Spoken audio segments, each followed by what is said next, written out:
ఈ తెలంగాణ భవన్కు 100 మీటర్ల దూరంలో అంటే కూతవేటు దూరంలో ఉన్నది integrated command and control centre ఉన్నది.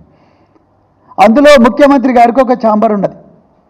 ముఖ్యమంత్రి గారు ఆ ఛాంబర్లో కూర్చొని మున్సిపల్ అడ్మినిస్ట్రేషన్ డిపార్ట్మెంట్ రివ్యూలు పెడతారు, కాంగ్రెస్ పార్టీ అంతర్గత విషయాల మీద రివ్యూ పెడతారు. దీపాదాస్ మున్షి గారు ఇంకా రకరకాల కాంగ్రెస్ పార్టీ నాయకులు వచ్చి ప్రభుత్వ పోలీసు ఇంటిగ్రేటెడ్ కమాండ్ సెంటర్లో కూర్చొని పార్టీ విషయాలు మాట్లాడుకుంటారు.